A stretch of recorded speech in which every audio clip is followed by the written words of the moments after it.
Bismillahirrahmanirrahim. Dear students, ETA, NMG CAT, ECAT, LUMS, NUST तमाम entry test की preparation के सिलसिले में आज हम यूनिट वेक्टर को स्टडी करेंगे और उससे रिलेटेड एमसीक्यूज को सॉल्व करेंगे। तो जब हम यूनिट वेक्टर की बात करते हैं तो यूनिट वेक्टर एक ऐसा डायमेंशनलेस यूनिटलेस वेक्टर है जो डायरेक्शन को शो करता है।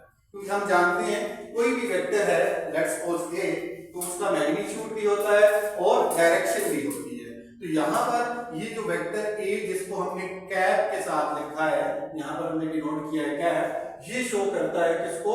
डायरेक्शन को। और ये क्योंकि यूनिट वेक्टर है तो इसका मैग्नीट्यूड हमेशा क्या होगा? 1 होगा। अगर हम इस वेक्टर रिप्रेजेंटेशन से वेक्टर ए को लें तो वेक्टर ए बराबर हो जाएगा, यूनिट वेक्टर बराबर हो जाएगा vector A over vector A का मैग्नीट्यूड। तो ये रिप्रेजेंटेशन होगी किसी भी यूनिट वेक्टर के। तो यूनिट वेक्टर के बारे में हम तीन बातें समझ चुके हैं कि ये यूनिटलेस डायमेंशनलेस वेक्टर है, ये डायरेक्शन को शो करता है और इसका मैग्नीट्यूड 1 है। अब हम इसकी कुछ इंपॉर्टेंट टाइप्स का जिक्र करते हैं जो हम यूज कर रहे होते हैं। तो सबसे पहले होती है base unit vectors. Base unit vector coordinate axis के अंदर हम यूज करते हैं। अब जो कोऑर्डिनेट एक्सिस हैं, X axis, Y axis and Z axis, ये इनका ओरिजिन है।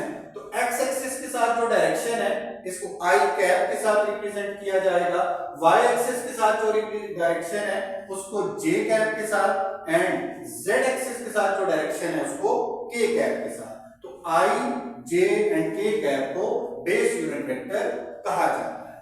नेक्स्ट है नॉर्मल यूनिट वेक्टर। यहां पर जो नॉर्मल है, नॉर्मल का मतलब होता है परपेंडिकुलर।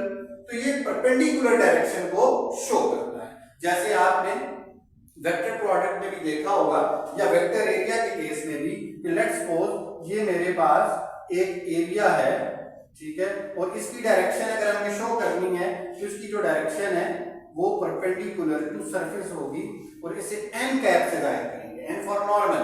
तो एन कैप जो है वो परपेंडिकुलर डायरेक्शन को शो करता है। और अगर हम राइट हैंड रूल के रूल से देखें, लेट्स सपोज ये है एक वेक्टर ए और ये है एक वेक्टर बी।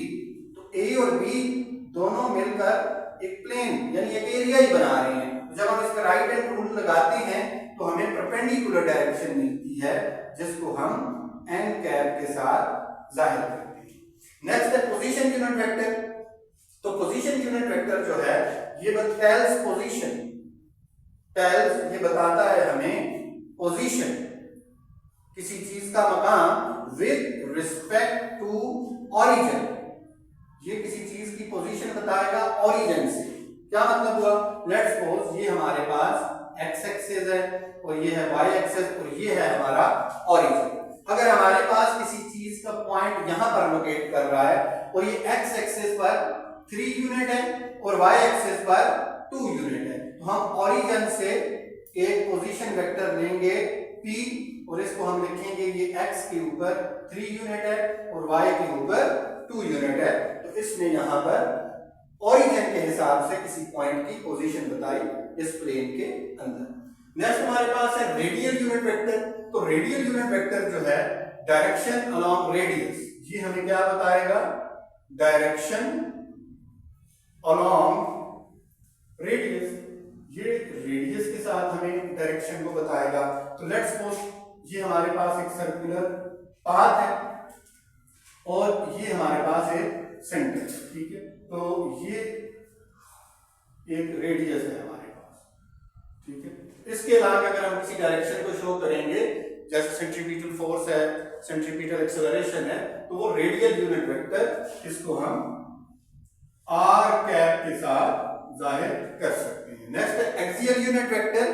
तो डायरेक्शन अलोंग जेड एक्सिस, ये जो है हमें डायरेक्शन बताएगा, direction along axis of rotation भी हम कह सकते हैं, एक्सिस ऑफ रोटेशन।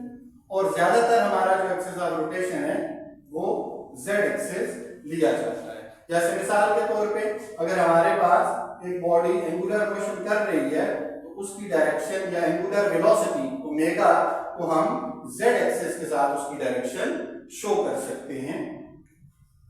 जिसको एक्सियल यूनिट वेक्टर कहा जाता है। अब यूनिट वेक्टर से रिलेटेड कुछ एमसीक्यू है।